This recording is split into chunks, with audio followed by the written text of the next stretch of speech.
మరి morning news with me Narsaiah తాత.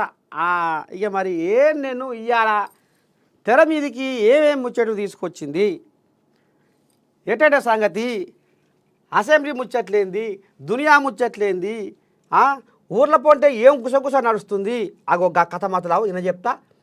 చలో ఇక పోదాం. ఏంది ఇది?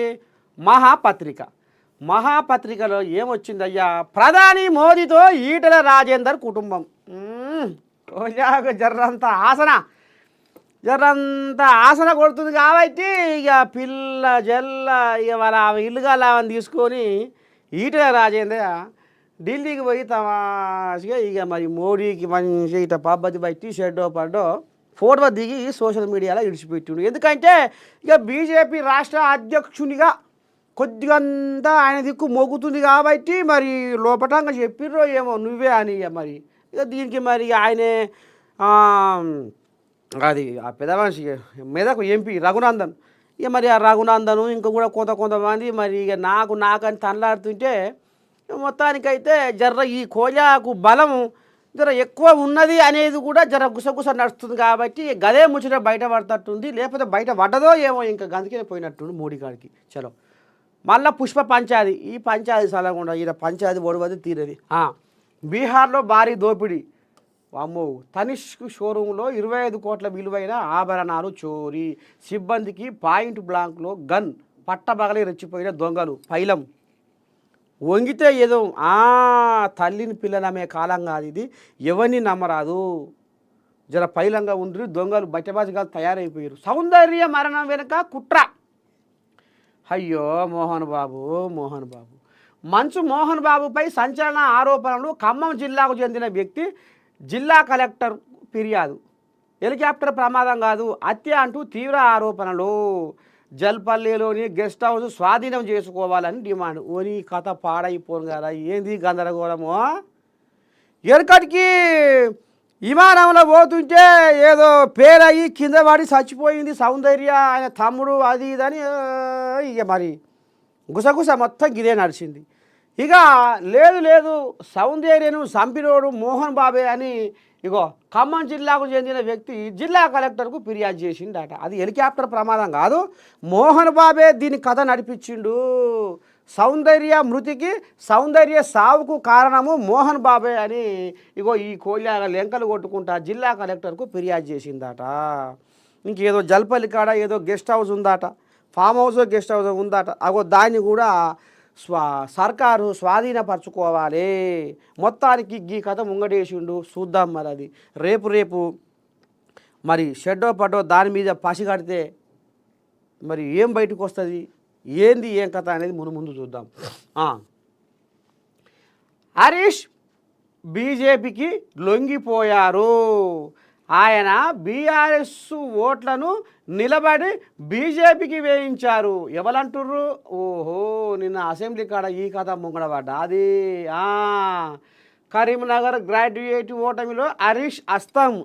ఇక ఈ ముచ్చట మనం మన మహాపత్రిక కూడా చెప్పలేదా? ఏం చెప్పింది? బీజేపీకి బీఆర్ఎస్ వాళ్ళు పోయి బీజేపీ సంకల కూర్చున్నారు అని ఈ మహాపత్రిక నిన్న మొన్న మరో మోతుకొని చెప్పింది. ఇప్పుడు మహాపత్రిక చెప్పిన ముచ్చటే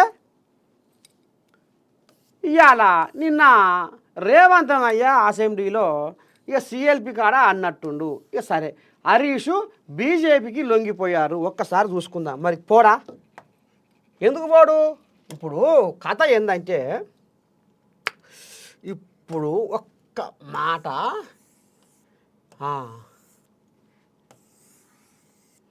ఇగో ఎవరు పిల్లగా కెమెరా మంచిగా చూపి, ఎందుకంటే మన పెద్ద మనిషి కోప్పడతాడు. బొట్టు బ్రహ్మాండంగా ఉంటుంది. అయితే ఇక పెద్ద మనిషి గిట్టు చలో, ఎవరైనా పెద్ద మనిషి అది ముక్కు మీద ఓసారి ఇట్లా రాసుకుంటాడు. ఇక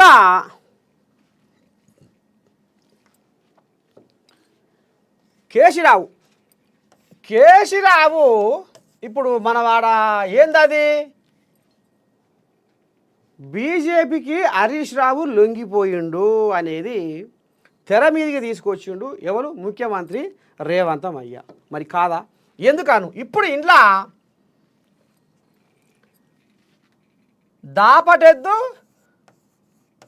దాపటెద్దు ఈ దాపటెద్దు ఎవరయ్యా అంటే కేటి రాములు బాగా ఈ కథ బాగుంటుంది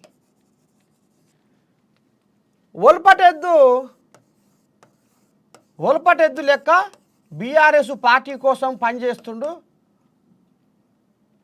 ఈ కారుకు మళ్ళీ నేను ఎక్కడ పోతున్నా కారుకు ఈ కారుకు ఇలా పదవులు అన్నమాట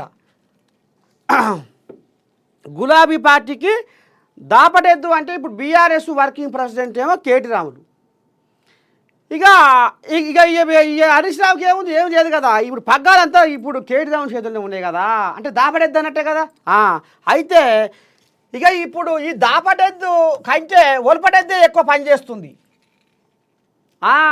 అట్లా ఇప్పుడు జనాల పచార అయినా పలుకువాడైనా షెడ్ అయినా పడ్డైనా జనాలల్లో పనిచేసేదేమో ఈ ఒల్పటెద్దు హరీష్ రావు పార్టీ కోసము పదవి ఏమైనా పాలు పచాకము పదవి కాడ మాత్రము దాపటెద్దుగా కేటీ రాములు ఉన్నాడు ఇక మరి ఇప్పుడు పెద్ద మనిషి కేశరావయ్యకు 70 ఏళ్ళ పైచిలుకు అయిపోతుంది 70 ఏళ్ళ పైచిలుకు పెద్ద మనిషికి కేశరావుకు ఇయ్యాలున్న బలం రేపు ఉంటుందా రేపున్న బలం ఎల్లుండి ఉంటుందా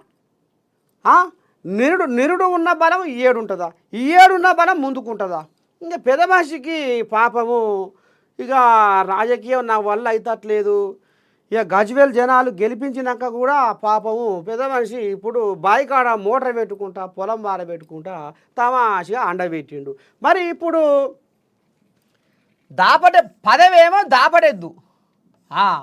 పదవేమో దాపటెద్దు లెక్క కేటీ రాములకి ఇచ్చిండు ఒల్పటెద్దునేమో హరీష్ రావుని చేసిండ్రు పార్టీ వ్యవహారాల్లో జనాలలో మాత్రము హరీష్ రావును ఉడకలో పెట్టిస్తుర్రు ఇది ఎక్కడి పాపము ఒరకు సోమోగంది సోకోగంది అయిపోయినవురా నీ అన్యాలం పాడైపోను అని ఇప్పుడు హరీష్ రావుకు లోపట లటలట పడ్డది ఇది మనం గ్రహించవలసింది ఇక మరి అట్టట ఉంటుంది తాత మరి కష్టపడ్డలకే పదవి ఇవ్వాలి కదా అంటే మరి కొడుకును కాదని ఇస్తాడా కన్న కొడుకును కాదని కన్న కడుపును కాదని ఈయనకి ఇస్తాడే హరీష్ రావుకి ఇస్తాడే అక్క కొడుకు ఎంతసేపు చెప్పు తన రక్తం కాబట్టి ఇప్పుడు మరి ఏం చేయాలి ఎట్లా చేయాలి ఎన్నడున్నా ఈ కేటీ రాములు నన్ను ఎదగనియ్యడు ఎన్నడున్నా ఈ కేటీ రాములు దాపటెద్దు లెక్క పార్టీలో ఉంటుండు కానీ పని విషయంలో కాడెత్తేసి కూర్చుంటే మరి నేను ఇవాళ జనాలల్లో తిరుగుతున్న కాళ్ళకు గిరికలు కట్టుకొని ఇవాళ నేను ఊరు వాడ పల్లె షెడ్డ పడ్డ అని దండం పెడితే మూత మోగిస్తున్నా నాది పేరైపోతుంది కానీ పార్టీ విషయానికి వచ్చే వరకల్లా వెనకబడుతున్నా అనేది ఇప్పుడు హరీష్ రావు పాపము లోపటంగా బీజేపీ వాళ్ళతోటి రాసుకొని పూసుకొని తిరుగుతుండు అనేది ఇప్పుడు ఈ ముచ్చట స్వయాన ముఖ్యమంత్రి రేవంతమయ్య కూడా పసిగట్టిండు అమ్మ ఆయన తక్కువడేం కాదు అందుకనే ఇప్పుడు ఈ బీఆర్ఎస్ పార్టీలో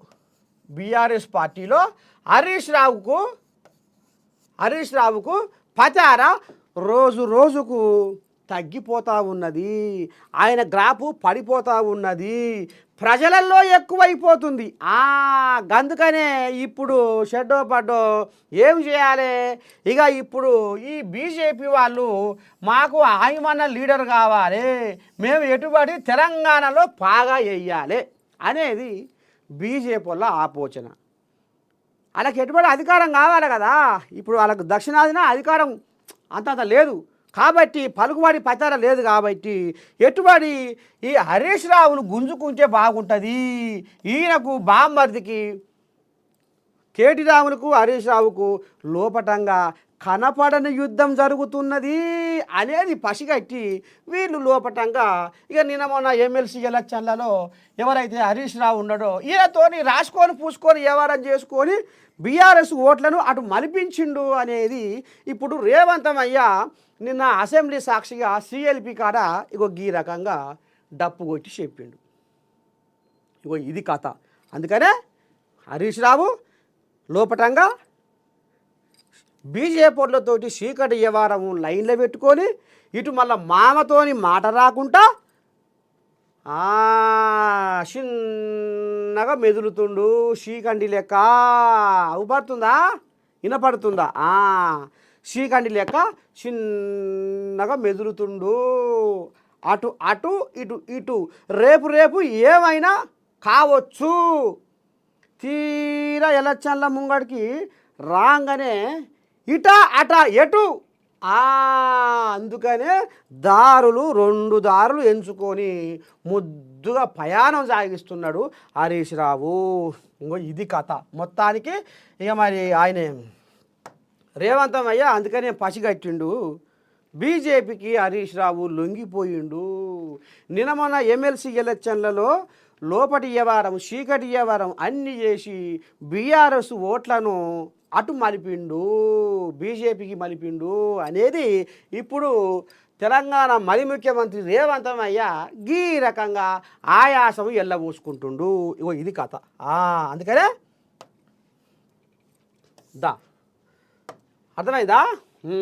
హరీష్ బీజేపీకి లొంగిపోయాడు. ఇట్లా ఇగో ఇది అసలైన కథ ఇది అన్నమాట. ఇక పోతే సినిమాల్లోకి Jagganna entry, politics to Tollywood తగ్గేదే లేదంటూ పోస్టర్ విడుదల. అమ్మా జగను, ఓ జగనా, అమ్మని దండం పెట్టి సంగారెడ్డి అంటే జగ్గారెడ్డి, జగ్గారెడ్డి అంటే సంగారెడ్డి, సంగారెడ్డి అంటే జగ్గారెడ్డి, జగ్గారెడ్డి అంటే సంగారెడ్డి. మరి ఎటువాయే ఈ రాజకీయం? ఎటువాయే రాజకీయాన్ని ఏడ వదిలిపెట్టిపోతులేవే చెదరు పట్టంగా. సంగారెడ్డి అంటే జగ్గారెడ్డి, జగ్గారెడ్డి అంటే సంగారెడ్డి అని బాగానే పలుకుబడి చూపించినా కానీ మరి ఆఖరికి వస్తున్న కల్లా ఇక నాకు రాజకీయ కొలువు వద్దు, ఇక నేను పెచ్చకాడ పెట్టినా శేషకాడ చేసిన రాహుల్ గెలిచిన మాట్లాడినా ఇక ఈ ఎమ్మెల్సీ ఎలక్షన్లలో నాకు మనసు మొత్తం చెదిరిపోయింది, మైండ్ మొత్తం ఏదో అలా గుండు పెని పెట్టి కూర్చున్నట్టే అవుతుంది. ఇక నాకు ఎక్కడ తోస్తలేదు, ఏం చేయాలనో నాకు ఎక్కడ వశపడతలేదు, అర్థమవుతలేదు. ఇక ఇప్పుడు ఈ కోజాగా ఏం ముందరేసుకుంది అయ్యా? సినిమా ముంగలేసుకుంది. రాజకీయ నాయకుడు ఏం చెయ్యాలి?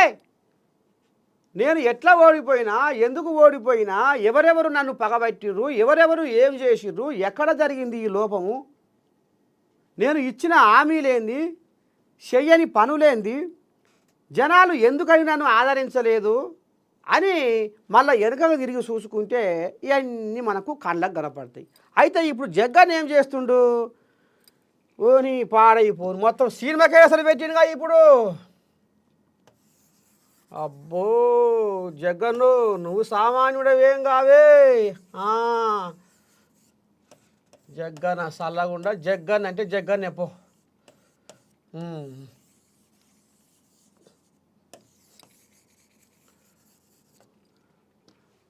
ఏదో గీసినట్టు గీసిన కానీ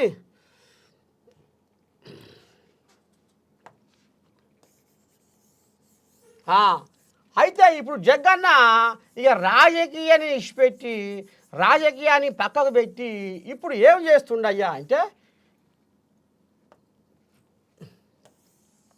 ఇళ్ళకు సినిమాలో పోయిండు.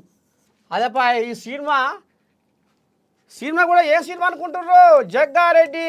జగ్గారెడ్డి పాపం నిన్న మొన్న మధ్యాహ్నం అయితే నీ దండం పెట్టి నేను ఇంకా 10 ఏళ్లకు ముఖ్యమంత్రిని అవుతున్నా అని కూదరి పెట్టిండు. ఇంకా 10 ఏళ్లకు నేనే ముఖ్యమంత్రినే అని గిట్ల బొబ్బలు పెట్టిండు. ఆఖరికి వస్తారు కల్లా మరి 10 ఏళ్లకు ముఖ్యమంత్రిని అయితా అన్నోడు మరి అలా తప్పుకొని సినిమాలలో పోతే ఎట్లా ముఖ్యమంత్రి అవుతాడు? అంటే ఎన్టీ రామారావు లెక్క అవుదాం అనుకుంటున్నా. ఏంది ఉపాయం? అమ్మా ఎన్టీ రామారావు సినిమా హీరో అయ్యి తెలుగు ప్రజల గుండెల్లో గుడి కట్టుకొని ముఖ్యమంత్రి అయినట్టుగా. అమ్మో ఇదా అసలు కథ? మన జగను అందుకనే నువ్వు ఇంకా 10 ఏళ్లకు నేనే అంటే ఈ 10 ఏళ్ళ దాకా ఇక సినిమాలు తీస్తట్టుండు జగన్నా. నీ దండం పెడితే నాయన ఈ రాజకీయము ఎక్కడెక్కడ ఎప్పుడు ఏ క్షణాన ఎట్లయితుందో ఎటు మలుపు తిరుగుతుందో అర్థమవుతలేదు. మీరు ఏమన్నా అనుకోరి. మొత్తానికి జగ్గారెడ్డి సినిమా హీరోనయ్యి రాబోయే రోజుల్లో ముఖ్యమంత్రిని అయితా అనేది గుండెలో బాగా బలంగా పెట్టుకున్నట్టుండులా మొత్తం గదే అనిపిస్తుంది ఇప్పుడు. ఇక మరి అదే జగను ఈ సినిమా ఇట్టు కావాలంటే పాటలు మంచిగా ఉండాలి జగన. పాటలు మంచిగా ఉండాలి. పాటలు మంచిగా లేవనుకో నీ పాడైపోయి ఏం సినిమా సినిమా జగ్గారెడ్డి సినిమా తీస్తే ఇసుకపోయి బచ్చల పండు వంజేది అని ఈ రకంగా మన జనాలు నిన్ను ఎత్తిపొడుస్తారు. ఎందుకంటే నువ్వు ఇప్పటికే జననాయకుడిగా పేరు తెచ్చుకున్నావు. ఇప్పుడు సినిమా నువ్వు సినిమా హీరోగా పేరు తెచ్చుకోవాలంటే అలా పాటలు మంచిగా ఉండాలి. అదే నాకు ఫోన్ చేసి చెప్పినా నేను నీకు రామశక్కని పాట రాసిద్దుగానే రామశక్కని పాట రాసిద్దు నీకు. కాకపోతే ఇప్పటికైనా నేను ఇప్పుడు నేను నుంచి నీకు ఒకటి గింతంత పాట పంపిస్తా, అది నీ సినిమాలో పెట్టుకో. ఇక నువ్వు తోపువే అనుకో రాదు. ఇక చూడు, అతడే ఒక సైన్యమురా, అతడే మన ధైర్యమురా, అతడే ఒక సైన్యమురా, అతడే మన ధైర్యమురా, తలవంచడు ఎప్పుడురా మన గుండెల చప్పుడురా, నీతి అనే పునాది వేసి నిర్మిస్తాడు సమాజాన్ని, సత్యం అనే విత్తును నాటి పండిస్తాడు సమన్యాయాన్ని. వెనకంగా నీ ఈ బ్యాక్గ్రౌండ్ మొత్తం నీ పేరు, నీ ఊరు, నీ కథ, నీ పొడవు ఇటు రావాలి.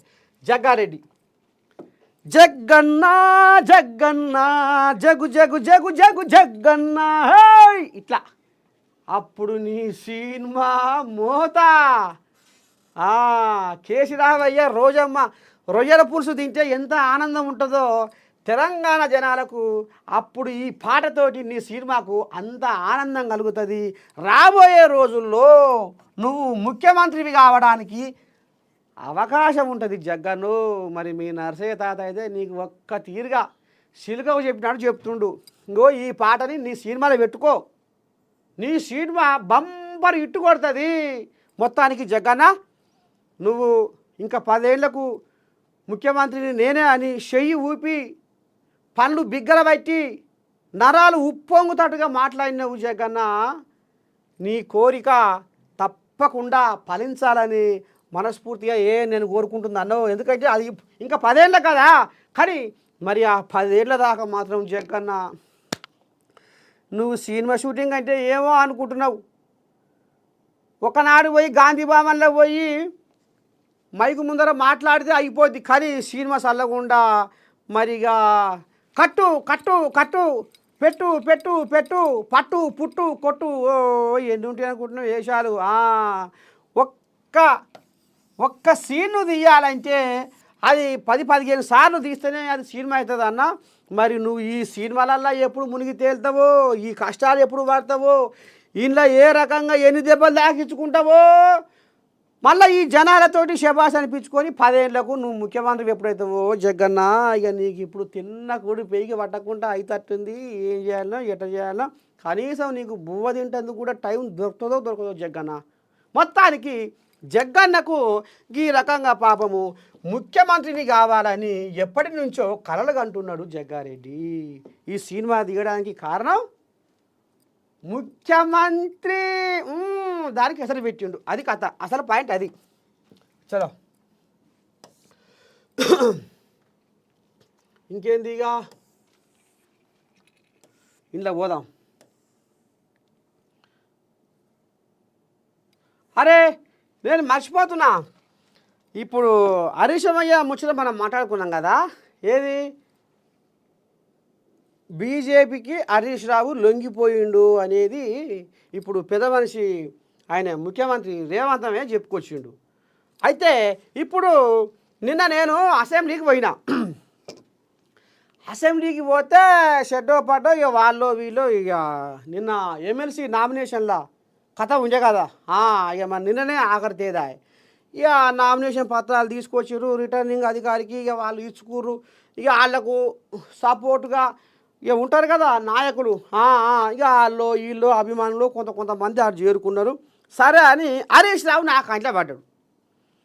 అయితే మరి రేవంత్ ఏమైతే చూపుతుండు, 42% బీసీలకు రిజర్వేషన్లు ఇస్తారు అన్న భయంతో కాంగ్రెస్ వాళ్ళు చేస్తున్న బీసీ కులగణన తప్పు తప్పు తప్పు తప్పు తప్పు తప్పు అని ఈ రకంగా వీళ్ళు డప్పు కొడుతుర్రు అని మరి గిట్లా అంటుర్రు సారు. ముఖ్యమంత్రి కాంగ్రెస్ వాళ్ళు గిట్లా అంటుర్రు, బీసీ కులగణన చేస్తుంటే మీరు అడ్డుపడుతుర్రట, మరి ఇది పద్ధతేనా సారు అని అడిగిన ఒట్టానికి నమో నారాయణ అని దండం పెట్టి పోయి కారెక్కి పోయిండు హన్మకొండకు. ఏది రేపు బహిరంగ సభ పెడతారు 27 తారీఖు దానికి. అసలు తెలంగాణ జనాలకు నువ్వు ఏం చెప్తావయ్యా సారు అంటే దీన్ని కడకు నువ్వుకి బుర్ర బుర్ర ఉరికిండు హన్మకొండకు. ఏం తప్పిపోతుందయ్యా ఆడ? అరే ఇప్పుడు సబ్బండ జనాలు చూస్తారు కదా, సబ్బండ జనాలు ఏం చూస్తారు, ఏం ఆలోచన చేస్తారు? అమ్మా బీసీ కులగణన గురించి హరీష్ రావు కూడా బాగానే మాట్లాడిండు కదా అనుకోరా? ఇక చూడు ఆయన ఏమన్నాడో చూడు.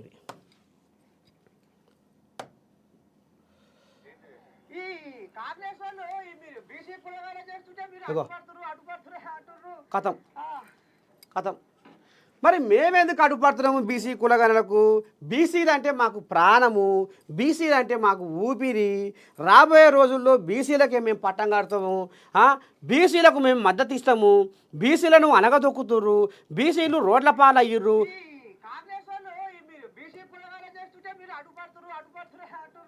జూమ్ చేయి పిల్లగా అయిపోయి. ఇగో ఎమ్మెల్యే కూడా పక్కపోయించి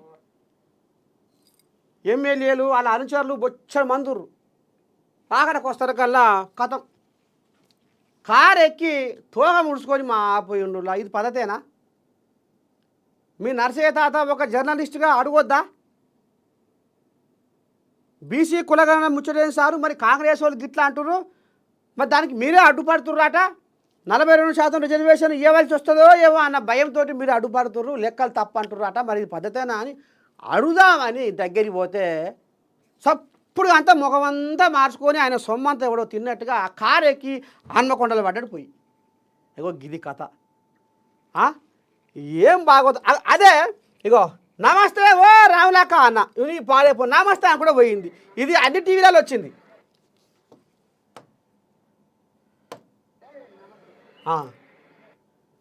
రాములమ్మ సోటిది దండం పెట్టిపోయింది. ఇక గింత కాని కష్టం అనులని అన్యాలం పాడైపోను. నేను ఏమన్నా అన్నానా? అడి అంటినా అప్రమ అంటినా? ఎందుకు అడ్డుపడుతున్నావు అన్న పుసుక్కున అడిగినా. అడగొద్దా? తెలంగాణ జనాల పక్షాన అడగొద్దా?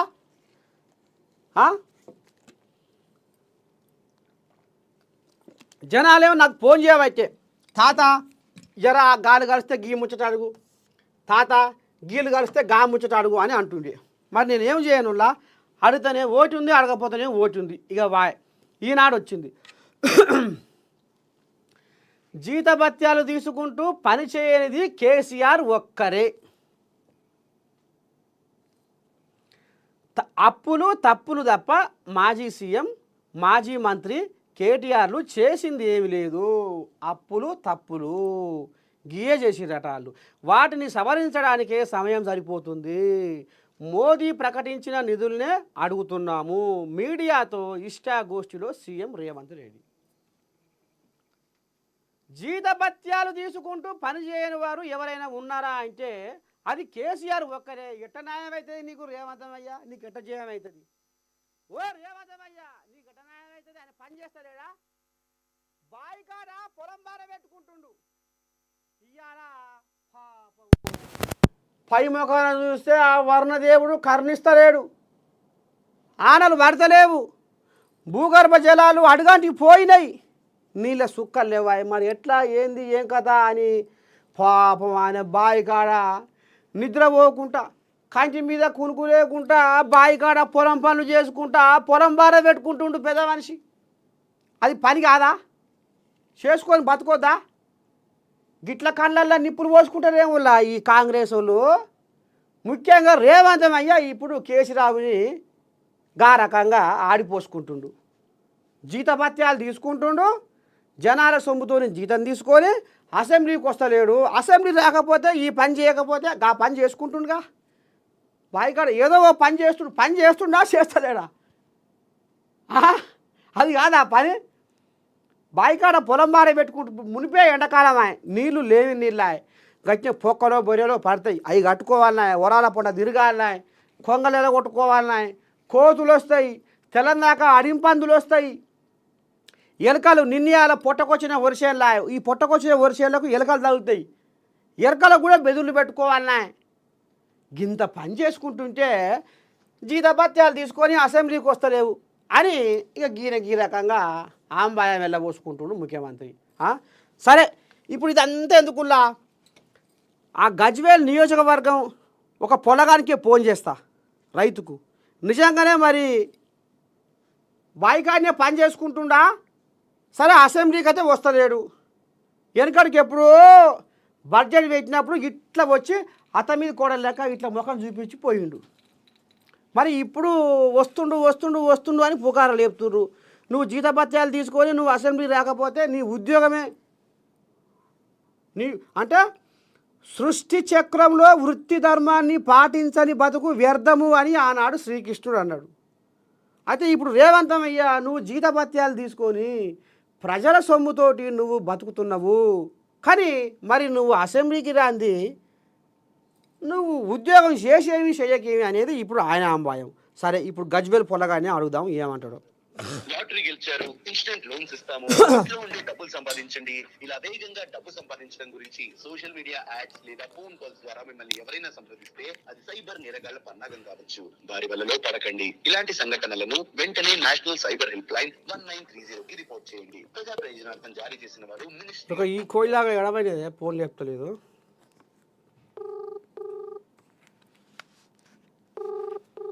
అమ్మ ఎవరి బాధ అలాగే ఉందిగా.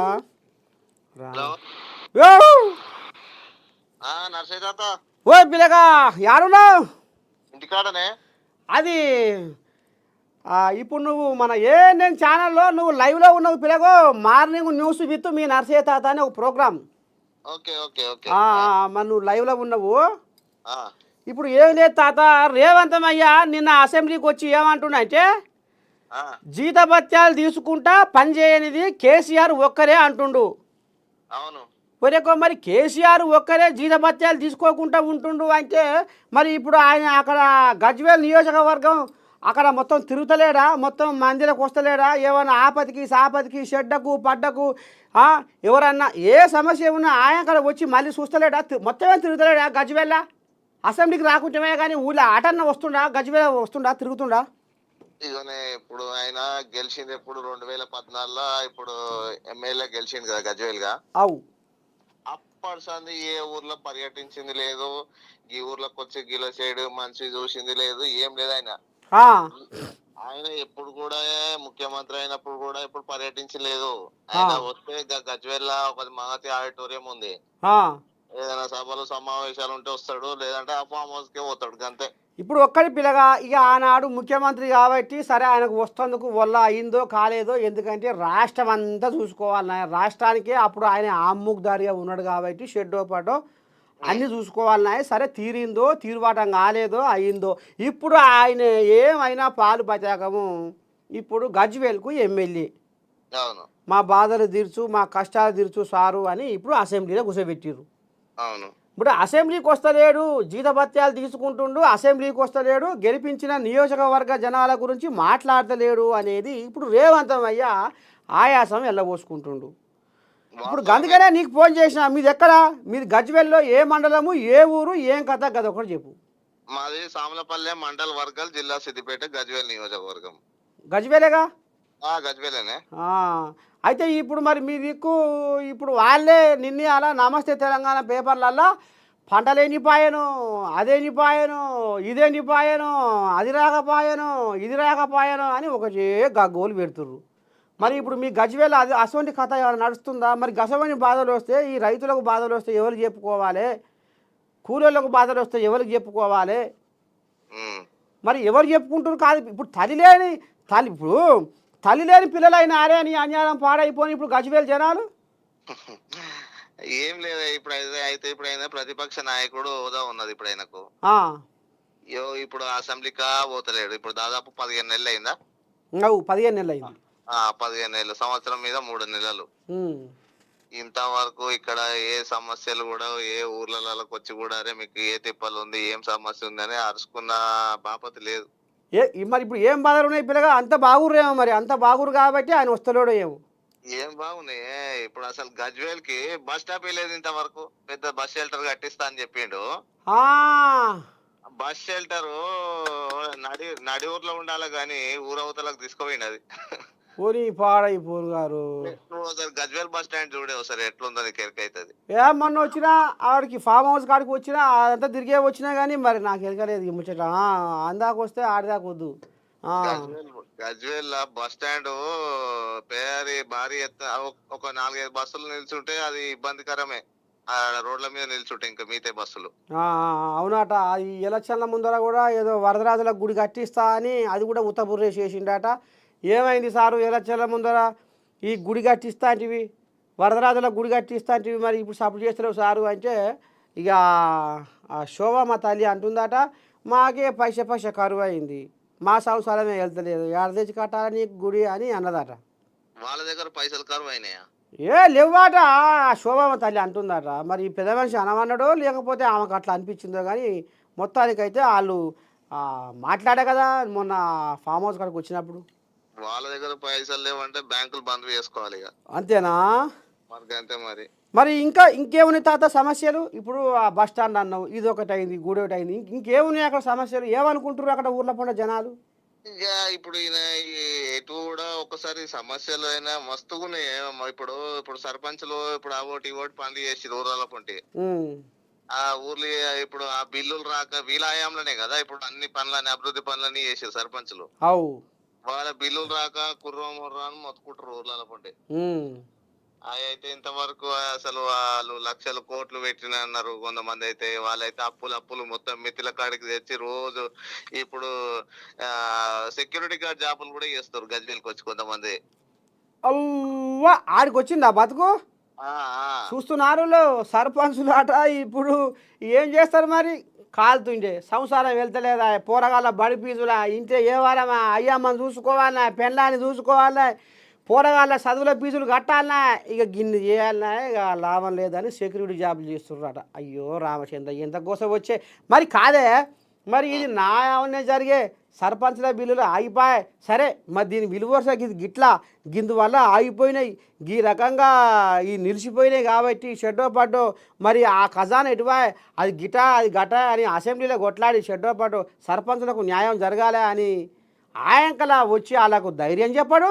అసెంబ్లీకి వచ్చి ఇక్కడ మాట్లాడాడు. మరి ఏందనంటే మొత్తం బాయికానే పని చేసుకుంటున్నట్టుగా మొత్తం ఇక మొత్తం తెలంగాణ ఆర్థిక పరిస్థితి ఎట్లా చేసిరంటే వీళ్ళు మనకు కేంద్రము మన తెలంగాణ ఇడిపోయేటప్పుడు మనకు మిగులు బడ్జెట్ అంటే మన పెట్టే బడ్జెట్ లో మనకు అప్పు ఇంత ఇచ్చిరు. అంటే 60,000 చిల్లర కోట్ల అప్పు ఇచ్చిరు మనకు. ఇప్పుడు మన బడ్జెట్ ఎంత పెడతారు అంటే దాదాపు 3 లక్షల కోట్ల బడ్జెట్ పెడతారు. 3 లక్షల కోట్ల బడ్జెట్ 60,000 చిల్లర కోట్లు అంటే మిగులు బడ్జెట్ అన్నమాట. అంటే ఏంటంటే ఆ పెట్టే బడ్జెట్ నువ్వు అప్పు అంత ముట్ట ఒక తనుదంతా వెళ్ళిపోవాలి అది అప్పు అనేది. అది కాకుండా వీళ్ళు ఈ గత 10 ఏళ్ళ 6,77,000 కోట్ల అప్పు చేసి దాదాపు 7 లక్షల కోట్ల అప్పు చేసి రైలు ఏందా అసలు. ఇప్పుడు తెలంగాణ ఆర్థిక పరిస్థితి అనేది ఎన్నుముక్కు ఇరిగిపోయింది. అంతేనా? ఇప్పుడు మన రేవంత్ రెడ్డి అసెంబ్లీ ఏమంటున్నాడే, నేను ఇప్పుడు 6 గ్యారెంటీలు అమలు చేద్దామంటే నా దగ్గర చేయల రూపాయి లేదు. ఇప్పుడు నేను వీళ్ళు తెచ్చిన అప్పుకి నెలకు 6,500 కోట్ల అప్పే కడుతున్నా, మిత్తే కడుతున్నా అంటున్నాను. 6,500 కోట్లు మిత్తే కడుతున్నట. ఇప్పుడు ఏడికేది ఇప్పుడు అందుకే ఇప్పుడు 6 గ్యారెంటీలు కూడా ఆయన అమలు చేద్దామంటే ఇప్పుడు అంటే ఆలోచన ఉన్న వాళ్ళు అర్థం చేసుకుంటది.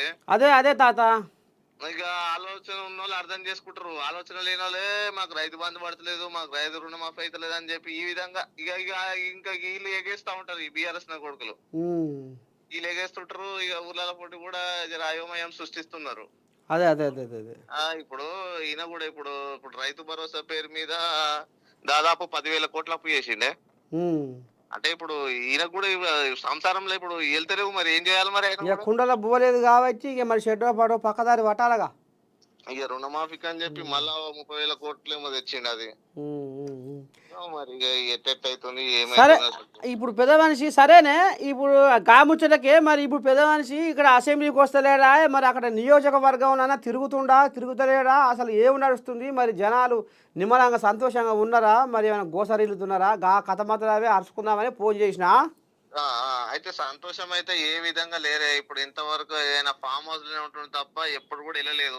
మొన్న ఒక 2 వారాల కింద బయటకు వెళ్ళాడు. అది కూడా ఎందుకు, ఇప్పుడు అలా తెలంగాణ భవన్ ఉంది కదా, మొన్న వచ్చిండే గా మధ్యాహ్నం వచ్చిండు మీటింగ్ పెట్టిండు. ఎందుకంటే ఆయనకు పాస్పోర్ట్ ఎక్స్పైర్ అయిందంట. అమ్మో. అయితే రీజనల్ పాస్పోర్ట్ సికింద్రాబాద్ లో ఉంది కదా, అదే అదే అదే అదే అయితే గాడికి వచ్చి అది రెన్యువల్ చేయించుకుంటున్నది. రెన్యువల్ చేయించుకొని మళ్ళీ అందరికి బయట కానొస్తా కదా అని చెప్పి ఆ ఉద్దేశంతో మీటింగ్ పెట్టిండు. మీటింగ్ పెట్టిండు. ఆయనకు మళ్ళా ఉప ఎన్నికలు వస్తాయి, అందరు సిద్ధంగా రే అంటుండు. కానీ ఆయనకు ఉప ఎన్నికల మీద ఉన్న శ్రద్ధ ఇక్కడ జనాల మీద ఎటువంటిది లేదే. ఎవరికో కలవరిస్తుర్రు, మా కేసీరావు అని కలవరిస్తుర్రట ఊర్లో పూట జనాలు. నువ్వేం గట మాటలు తప్పిరా? వీళ్ళంతా డబ్బా ప్రచారం చేస్తా ఉన్నారు. ఆయన ఎవరే కోరుకునేది. ఆయన ఉన్నప్పుడు కూడా మాకు ఎప్పుడు వచ్చి ఏదో బాధ ఉన్నది, మీకు ఏమున్నది ఎప్పుడు అరుచుకున్నది వ్యక్తే కాదు. ఇప్పుడు ఆయనను గెలవరిస్తారు, ఎవరు గెలవరిస్తలేరు.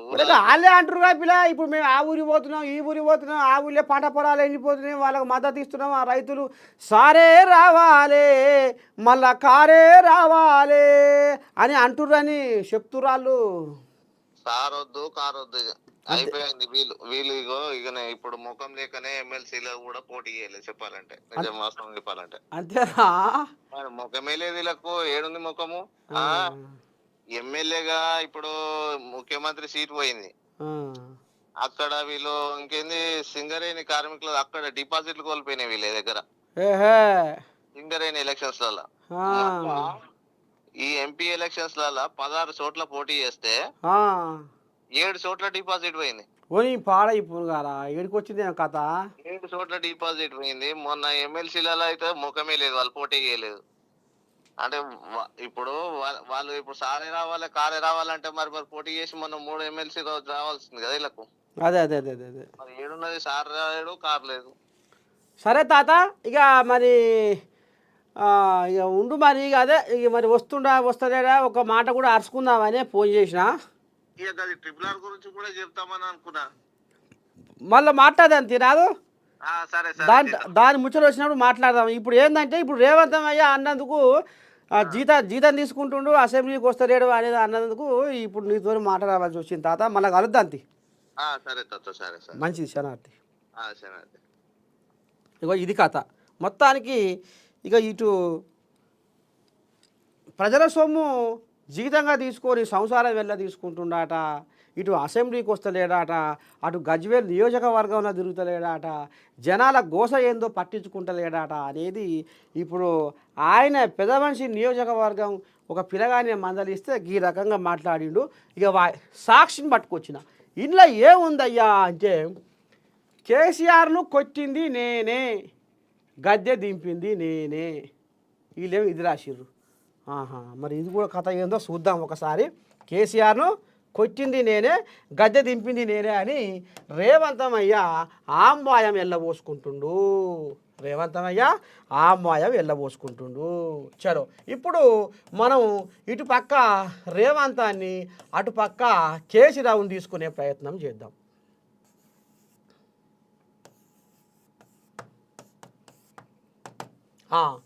ఇటుపక్క రేవంత్ సార్ని, అటుపక్క కేసీరావుని తీసుకునే ప్రయత్నం చేస్తే ఇక ఇప్పుడు మనకు ఈయనకు అంత గడ్డం ఉంటుంది కదా, గడ్డం బొట్టు కూడా బాగానే అనిపించాడు సారు. ఇక ఇటు ఇక పెద్ద మనిషి ఎరికే కదా మీకు కథ.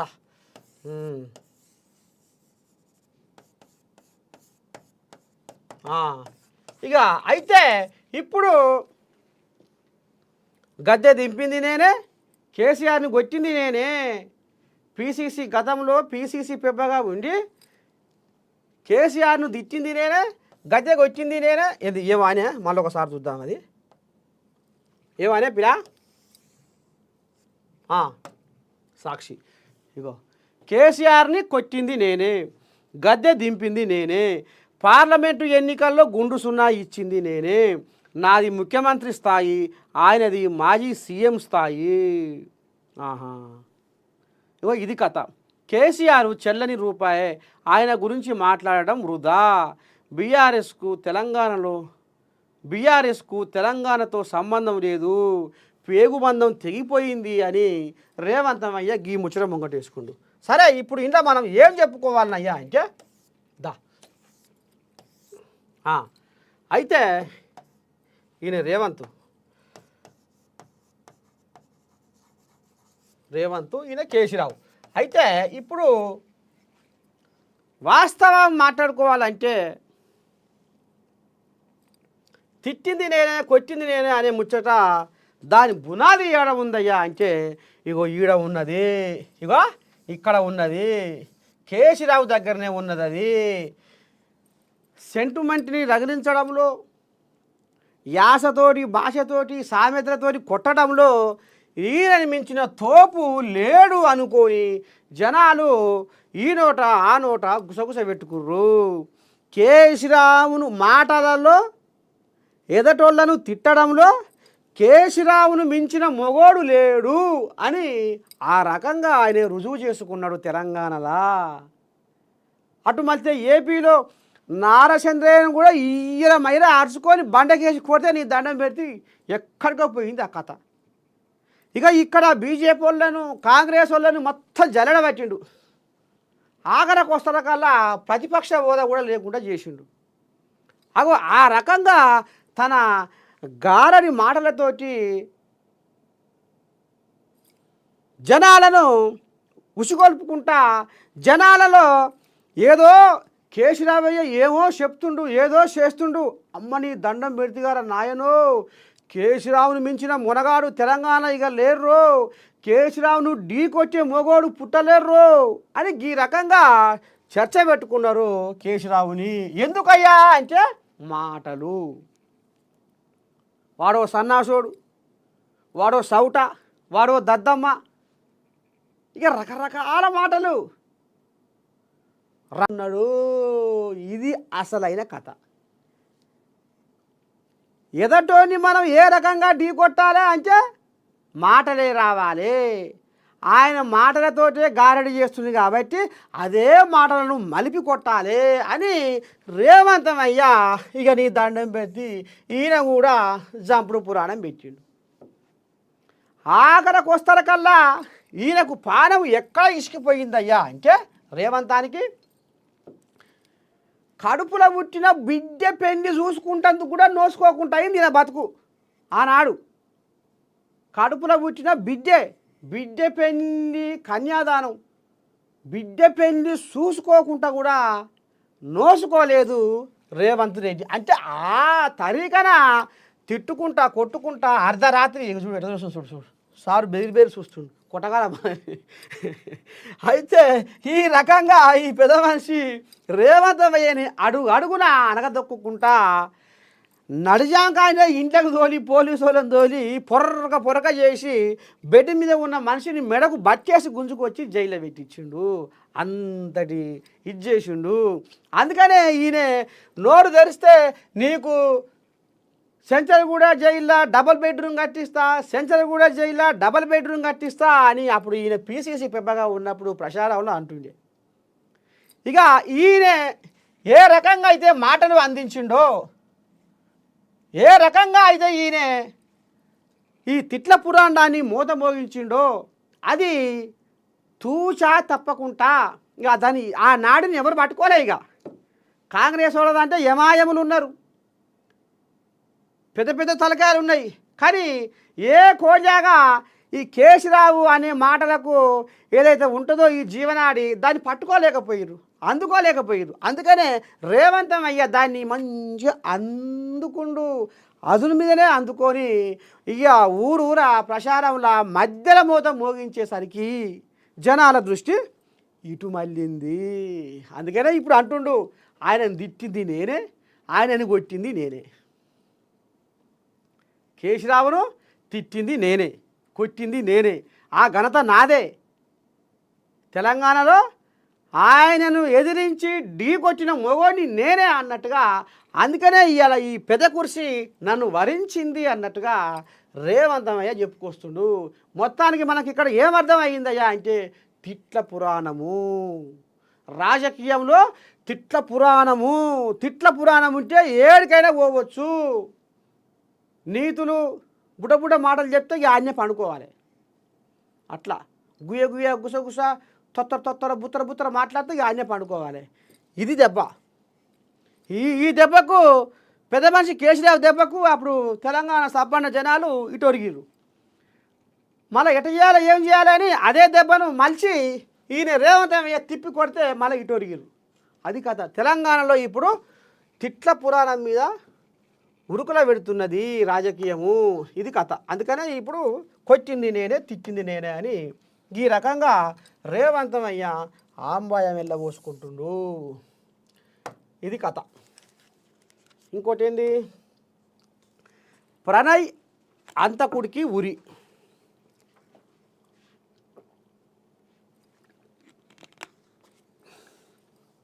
ప్రణయ్ అంతకుడికి ఉరి. దాగుతుందా పాపం? పాపం దాగుతుందా? ఏ క్షణాన ఏమవుతుందో తెలియదు, ఏ రోజున ఏ గండం ఎదురవుతుందో తెలియదు, ఊహించలేము, కలగనలేము. పాపం ప్రేమించి పెళ్లి చేసుకోరు. ఇలా ఎంతమంది చేసుకుంటలేరు, ఎంతమంది చేసుకొని సంసారాలు చేసుకుంటలేరు.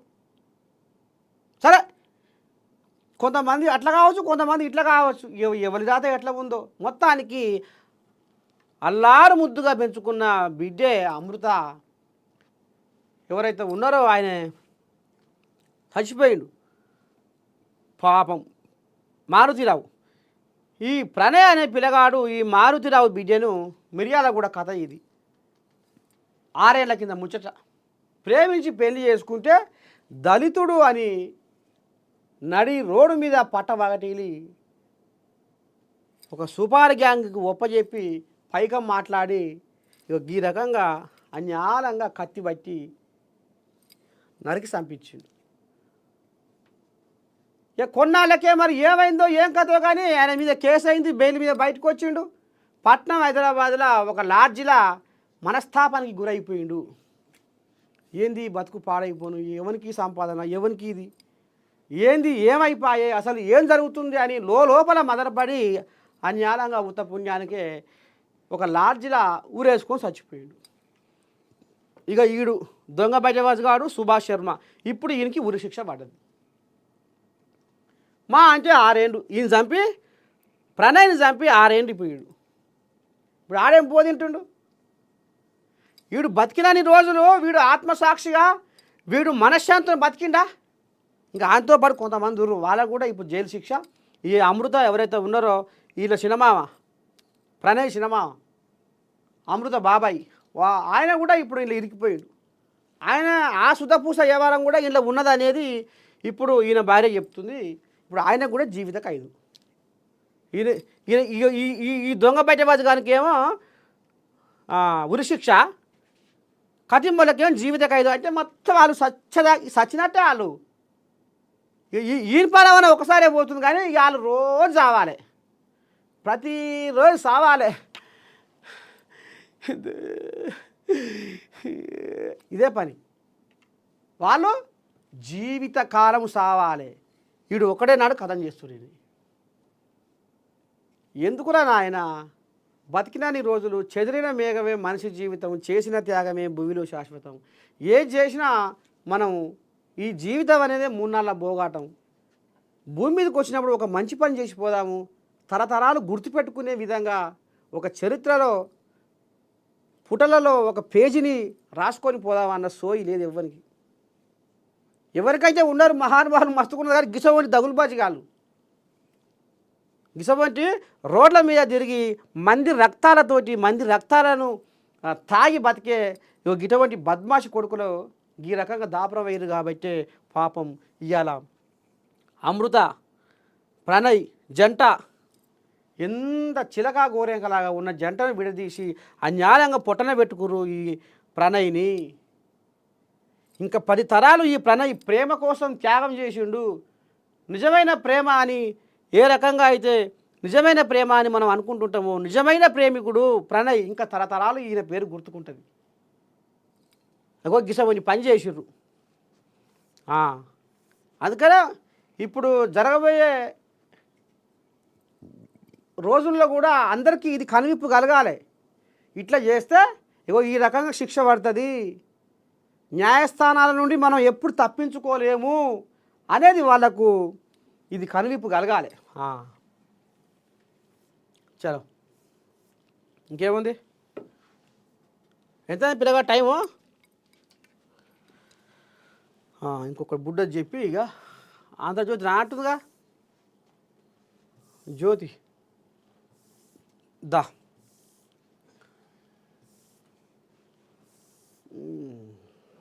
అమ్మో నమస్తే తెలంగాణ ఉంది కదా, అన్నదాతకు ఎన్ని వితలో. ఇదే పని, ఇక నీ దండం పెడితే రోజు ఇదే కథ, ఇదే పని, ఇదే కథ. ఆడ ఎండిపోయింది, ఈడ పనిపోయింది, ఆడ పర్య వచ్చింది, ఈడ నెజ వచ్చింది, ఇది గిట్లా అది గట్లా. మరి ఈ పాపం అంతా ఎవరిది? ఈ పాపం అంతా వీలదే కదా.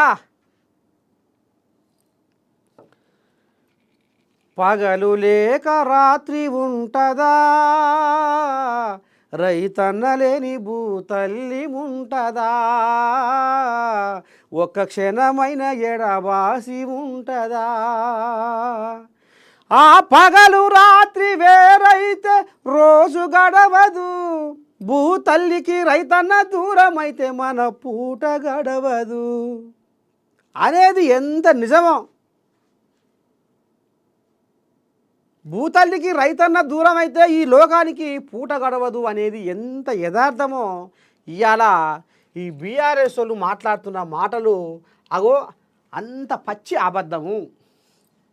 ఎందుకను దాన్ని కూడా ఇప్పి చెప్తా. ఎట్లా తాత, ఏంది ఏం కథ అంటే, ఇప్పుడు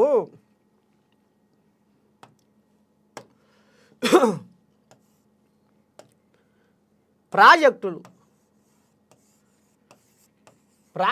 10 ఏళ్ళు వీళ్లకు అవకాశం ఇచ్చారు జనాలు. తెలంగాణ జనాలు 10 ఏళ్ళు రాజ్యం వేలురయ్యా అని పగ్గాలు చేతికిచ్చిర్రు.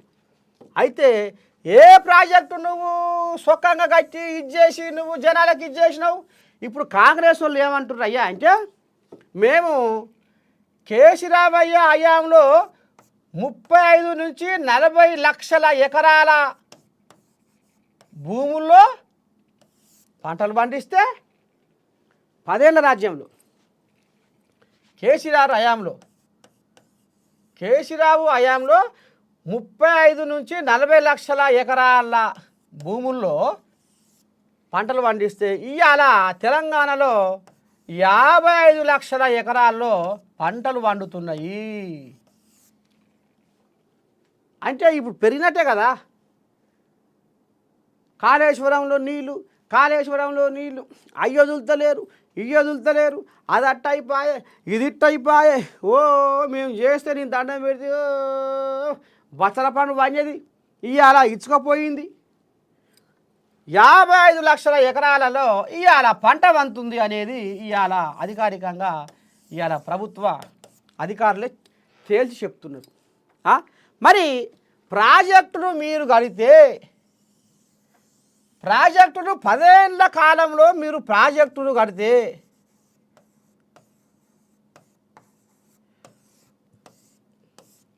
ఈ పాపం రాకపోవుగా జనాలకు. మీరు ఇప్పుడు నమస్తే తెలంగాణ ఏం రాస్తారు, ఆడ పంట ఎండిపోయింది, ఈడ నెర్య పట్టింది, ఆడ పర్య పట్టింది, నీళ్ళు ఇస్తలేరు, ఇదేగా. మరి ఇవాళ పాలమూరు రంగారెడ్డి ఏదైతే పథకం 27,000 కోట్లతోటి ఆ పథకాన్ని చెట్టపటో ఆడంగిడం దులుపరిచ్చి దాన్ని వండబెట్టిర్రు. 1 ఎకరానికి నీళ్ళు ఇవ్వలే. మళ్ళీ పోతే సీతారామ లిఫ్ట్ ఇరిగేషన్ ప్రాజెక్టు ఆడంగిడంగా 9,000 రూపాయల ఖర్చు నిపుల మీద నీళ్ళు పెట్టిర్రు, అది ఉత్తబూరేసేసారు. 1 ఎకరానికి నీళ్ళు ఇవ్వలే. ఇప్పుడు నెట్టెంపాడు ఏంది, కల్వకుర్తి ఏంది, భీమా ఏంది, కోయల్ సాగర్ ఏంది, డిండి ఏంది, గిన్ని ప్రాజెక్టులు మీ చేతిలో ఉన్నప్పుడు, మీరు హయాంలో ఉన్నప్పుడు మీరు ఎందుకు వీటిని నిర్లక్ష్యం చేసిర్రు, ఎందుకు పక్కేసి పండబెట్టిర్రు? మళ్ళీ ఇవాళ అయ్యవన్న అంటే కాంగ్రెస్ వాళ్ళు ఇది చేయలేదు అది చేయలేదు, వరకు నిన్నేళ్ళే కదా వాళ్ళు కూలబట్టింది, చేస్తూనే ఊరు కదా. డిండి ఎస్ఆర్బీసీ కూడా మీ హయాంలోనే కాంగ్రెస్ వాళ్ళు దాన్ని తలపెట్టవచ్చు, కానీ 10 ఏళ్లలో మీరు దానికి ఏం చేసిర్రు? మీ హయాంలో పూర్తి చేస్తే ఇలా ఎంత తాగునీరు ఇలా అందు జనాలకు. ఎక్కడక్కడ ఎల్లక్క ఇళ్ళ చేసి మళ్ళీ ఇప్పుడు ఏమన్నా అంటే బట్ట కాల్చి మీదేసి ఈ రకంగా మేము చేసినాం ఉద్దారకం, వాళ్ళు గిట్ట చేస్తున్నారు గట్ట చేస్తుంది అని ఇప్పుడు ఈ బీఆర్ఎస్ కోళ్ళగా లెంకలు కొడుతున్నాయి. ఇగో గిది కథ మొత్తానికి బిడ్డలారా.